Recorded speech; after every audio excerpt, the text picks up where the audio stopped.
Olá, estamos de volta com mais uma escola dominical, nossa sala de casais. Na verdade, é a sala da família.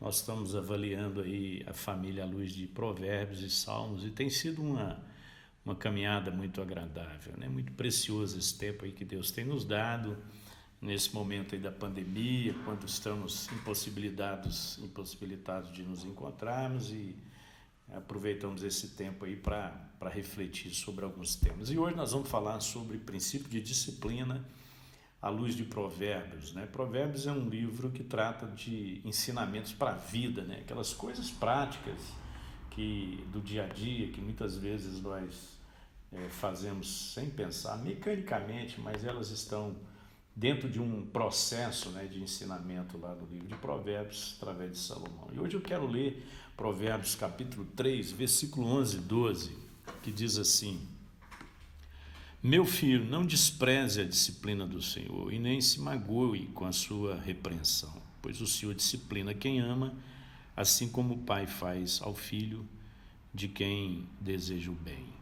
Então eu li capítulo 3, versículos 11 e 12. Nós já falamos aqui sobre ensinar a criança, né? Há uma diferença muito grande quando Salomão fala de ensinar a criança e quando ele fala de disciplinar a criança, né? Ensinar em qualquer momento, né? Seja momento em que ela acerta, momento que ela erra, você está constantemente ensinando a criança o caminho, ou no caminho, né? Enquanto você anda. E agora nós vamos falar de disciplina, que é correção, que é uma coisa assim muito difícil de fazer, né? Porque todos nós, na verdade, nós evitamos a dor, evitamos o sofrimento, evitamos o confronto, né? E o David Merck, nesse livro aí que nós estamos fundamentando os nossos estudos, ele fala de uma viagem missionária que ele fez visitando uma igreja na África, onde os seus membros eram portadores, na sua maioria portadores de hanseníase, e ele viu lá pastores faltando braço, faltando perna. Então aquilo sensibilizou muito o coração dele. E ele fala uma coisa muito interessante: aquilo que nós evitamos, né, que é a dor, a qualquer preço, né, a gente evita a dor e o sofrimento, o portador de hanseníase a busca também a qualquer preço. Ele daria tudo que ele tem se ele pudesse simplesmente sentir a dor.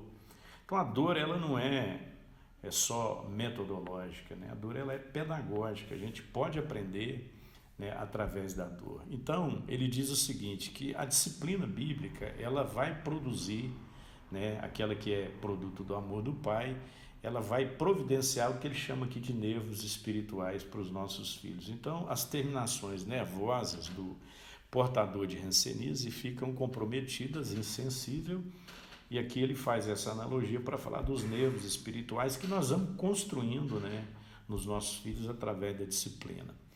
E que essa dor, né, artificial que a gente vai provocar nos nossos filhos, né, vai fazer eles entenderem o perigo da rebeldia, né, da desobediência, né, da mentira, né, e outras coisas que vão prejudicando a sua saúde espiritual. Então os nossos filhos precisam saber disso.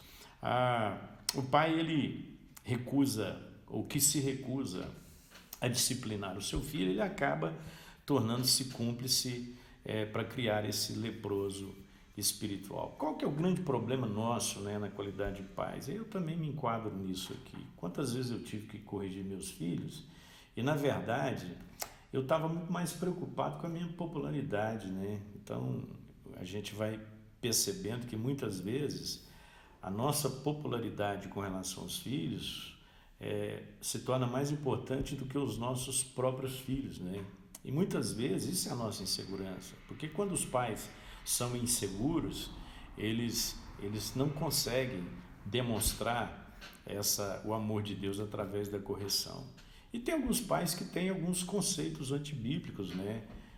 Aqueles que nunca tiveram uma instrução bíblica na vida deles, não tiveram uma formação bíblica, eles acabam se apegando àquilo que os psicólogos, aquilo que os sociólogos dizem sobre a educação de filhos. Então, há um conceito antibíblico muitas vezes. E também a negligência, né? Muitas vezes nós não disciplinamos os nossos filhos, não é porque nos falta conhecimento, é porque realmente somos negligentes, né? Então, é preciso retomar aquilo que a palavra de Deus ensina sobre a correção, sobre a educação dos nossos filhos.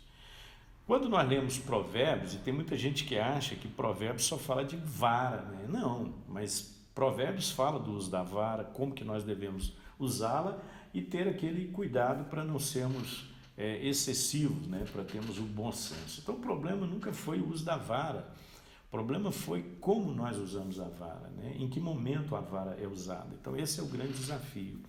A Bíblia fala, além de vara, ela fala de exortação, fala de admoestação, né? Aquilo que está lá em Efésios capítulo 6, versículo 4, que nós devemos criar os nossos filhos na admoestação do Senhor, na disciplina e na admoestação do Senhor. E também tem as consequências naturais, que são essas eventuais situações em que nós vamos corrigir os nossos filhos através da disciplina, né? Provérbios 22, 15 nos traz um alerta muito interessante. Esse texto é fantástico. Diz assim: a estultícia está ligada ao coração da criança, mas a vara da disciplina o afastará dela. Então a estultícia é aquele coração manipulador, né? Desde criança, né, nós já desenvolvemos esse coração manipulador, esse coração astuto, né, que é uma maldade, né, uma característica do pecado em nós. Então a criança já nasce com isso. Então a gente engana, né, pensando que está lidando com um ser completamente inocente, né? A criança sabe exatamente que aquilo que ela está fazendo é mal. E alguém disse que a criança é, por natureza, maquiavélica, né? Se você deixar, ela enfia o lápis no olho da outra criança, ela quebra o carrinho, toma o carrinho da outra criança. Isso é um instinto natural da criança, é por causa do pecado. E ele chega aqui e fala sobre a importância dos pais em seguirem o conselho divino para orientar na criação dos seus filhos. Porque quem não faz isso está fazendo duas coisas. Primeiro, ele está colocando o filho num grande perigo de uma morte prematura, e nós vamos ver isso no decorrer do nosso estudo. E também essa morte prematura, ela pode ser tanto física como espiritualmente. Provérbios 23, 13 e 14 diz assim: não retires da criança a disciplina, pois se a fustigares com a vara, não morrerá. Tu a fustigarás com a vara e livrarás a sua alma do inferno. Isso é muito forte, né? E quando nós olhamos para a história, para os personagens bíblicos, né, nós vamos encontrar alguns personagens aqui que tiveram precedentes, né, muito ruins, e que através da vida deles, do exemplo deles, nós aprendemos o que não fazer. Por exemplo, você tem Eli, né? Eli era um sacerdote, teoricamente alguém que devia ter os filhos muito bem alinhados, muito bem resolvidos, mas não, ele simplesmente deixou de corrigir seus filhos e o resultado a gente sabe. Samuel também, né? Embora tenha sido um grande homem, ele falhou na criação dos seus filhos. E Davi, a gente conhece a história, né? Incesto na família, assassinato, né? Rebeldia, tanta coisa que aconteceu na casa de Davi, simplesmente porque ele não advertiu os seus filhos, ele não expressou aquele amor paterno, né? Aquela administração cuidadosa da vara e da repreensão. Então, o resultado da disciplina bíblica não pode ser subestimado. Então, a gente tem que saber que há uma palavra, um resultado, né, daquilo que a disciplina vai produzir. Então, Provérbios 29, 17 diz: corrige o teu filho e te dará descanso, dará delícias à tua alma. Provérbios 29, 15 diz: a criança entregue a si mesma vem a envergonhar a sua mãe. Então eu quero te fazer uma pergunta: qual foi a última vez que você viu um pai que não disciplinou seu filho descansando? Não tem. Eu estou lidando aí com a dependência química já há alguns anos, e qual que é a conclusão que nós chegamos? Faltou disciplina na vida daquele filho. E, consequentemente, os pais agora não dormem mais, né? Ficam o tempo todo preocupados, né? Angustiados, tensos, por conta do filho que, às vezes, ele nem sabe se vai chegar vivo em casa. Então, não vai descansar. Então, há uma relação muito forte entre a disciplina que nós aplicamos aos nossos filhos e o descanso que nós vamos ter. Então, nós vamos analisar os dois versículos que nós lemos aqui de Provérbios. Se você quiser anotar, para você poder avaliar depois com seu esposo, com a sua família, com seu filho, fica à vontade. Então, a primeira coisa que nós aprendemos aqui, à luz dos textos, é que a disciplina é uma prova de amor de Deus e dos pais, né? Essa semana eu atendi um jovem muito inteligente, simpático, e ele estava me falando da relação dele com a mãe, que não está boa e tal. Mas eu fiz uma pergunta para ele: bom, vocês não estão se entendendo, mas você tem dúvida de que a sua mãe te ame? Pode ser que você gostaria de ser amado de outra forma, mas você tem dúvida do amor dela? Ele falou: não, não tenho. Mesmo a gente não se acertando, né, não chegando a um acordo, não pensando a mesma coisa, eu não tenho dúvida, ela me ama. Então, a primeira coisa que a gente tem que entender sobre a disciplina é essa, né? Nenhum pai corrige o filho porque o odeia, porque é o pior para ele, né? A não ser que o cara colou as placas, e aí o cara já não está normal não, e aí precisa de um tratamento psiquiátrico. Mas no geralzão, o pai geralmente ama, né, o filho, né? E Deus também. Todas as vezes que nós somos disciplinados é porque nós somos amados por Deus e pelos nossos pais. Então, o apelo que se faz aqui no livro de Provérbios é para que o filho valorize a disciplina como esse fruto do amor paterno. Então, olhe a disciplina que o pai está aplicando a você e entenda isso como um amor. Então, C.S. Lewis, no livro O Problema da Dor, ele diz o seguinte: quando nos queixamos dos nossos sentimentos, e aí pode ser uma forma de disciplina divina, nós estamos pedindo que Deus nos ame menos e não mais. Que Deus não nos leve tão a sério como seus filhos. Então, olha o tanto que isso é sério, né? Quando a gente está se queixando desses sentimentos que temos, nós estamos pedindo para Deus nos amar menos. Agora, olha isso, né? Ele diz assim: Deus sussurra para nós nos nossos prazeres. Fala conosco em nossa consciência, mas grita em nossa dor. Resumindo, ele diz que a dor é o megafone de Deus para acordar o mundo surdo. Então, muitas vezes, Deus está, através da dor, através da correção, Deus está gritando nos nossos ouvidos. E nós estamos desprezando isso, né? Então, quando ele diz não rejeite a disciplina, qual é o sentido do verbo rejeitar? Se a gente for na raiz do verbo, ele tem a ideia de desprezo, né? É a mesma coisa. Então, não despreze a disciplina.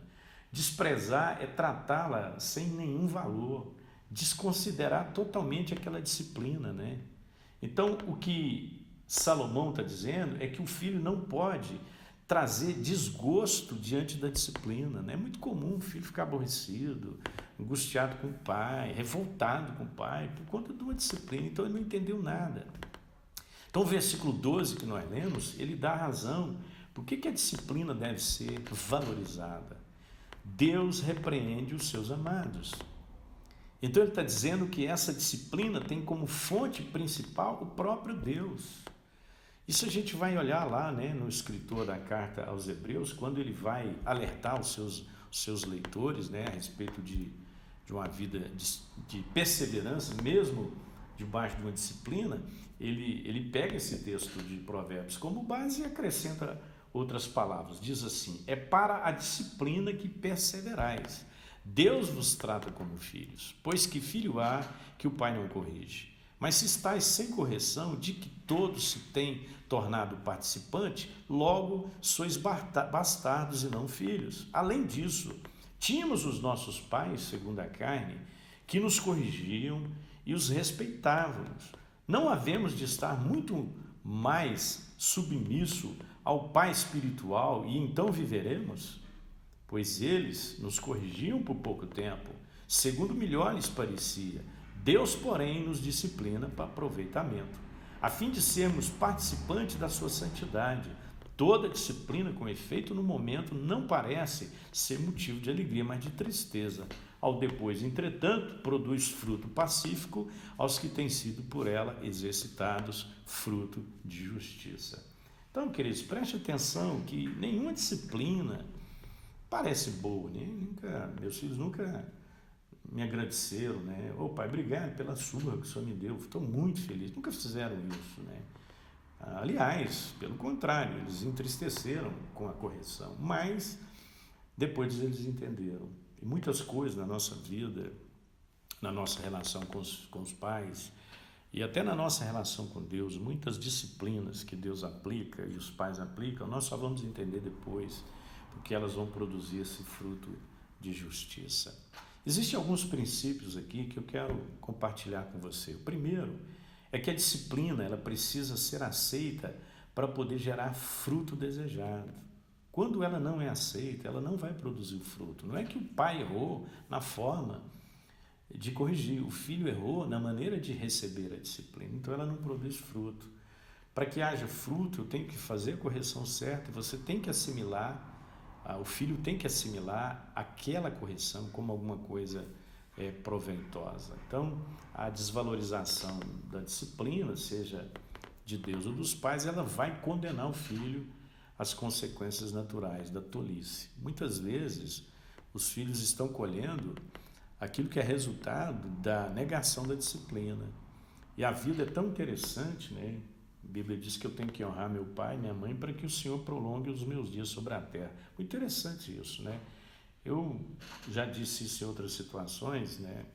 É muito difícil a gente ir no velório de um jovem cristão. Não estou dizendo que jovem cristão não morra, mas a proporção é muito pequena com relação aos jovens que não são cristãos, que não conhecem a Cristo, né? Que não tiveram a disciplina.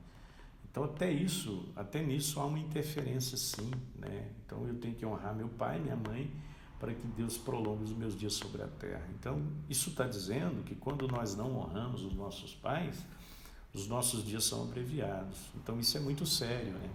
E então tem muitos filhos aí colhendo as consequências naturais de uma vida de tolice por não aceitar a disciplina. A disciplina tem as suas raízes no próprio Senhor, né? Quando Adão pecou, Deus imediatamente foi discipliná-lo. E aí teve toda aquela consequência que a gente sabe, teve a punição, né? A cada um foi dado um tipo de pena, mas Deus fez aquilo para corrigir Adão, né? Para corrigir a raça humana representada ali em Adão. E então Deus é a raiz da disciplina. E o segredo da perseverança, né, mesmo em meio à disciplina, é o reconhecimento de que essa é fruto de amor. Quando eu entendo que a disciplina é fruto do amor, isso de fato vai gerar em mim uma perseverança. Tem muita gente desanimando, tem muita gente desistindo e tem muita gente desprezando a disciplina.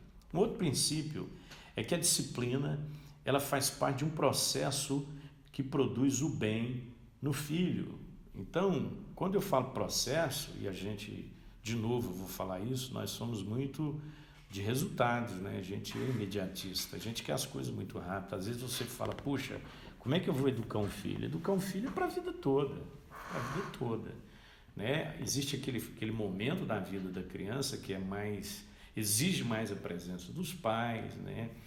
Mas é para a vida toda, é um processo, né, que vai demandar todo o nosso conforto, o esforço e toda a nossa dedicação. Os pais, eles são obrigados a confrontar o mal e acertar aquilo que está torto na vida do filho. Então vamos voltar de novo em Eli, né? Deus disse, você não fez bem, seus filhos pecaram e você não disse nada, você não os exortou. Muitas vezes você está negligenciando o confronto, está adiando o confronto que você já deveria ter tido com seu filho, em corrigi-lo de todos os seus erros, conduzi-lo para uma vida certa, e você não fez isso, né? Muitas vezes nós ouvimos as pessoas falarem do que os nossos filhos estão fazendo, até ficamos bravos com elas, porque nós não negamos até a última, porque isso fere, né, isso tem a ver com a nossa falha, né? Muitas vezes nós negamos o erro do nosso filho, porque isso automaticamente arremessa para a nossa negligência, então nós negamos. E as pessoas estão dizendo, seu filho está fazendo isso, e nós não tomamos providência, né? Então é muito importante que tomemos providência. O capítulo 13, verso 24 de Provérbios diz, o que retém a vara aborrece a seu filho, mas o que ama cedo o disciplina. Querendo ou não, o nosso filho vai um dia nos acusar da nossa negligência, né?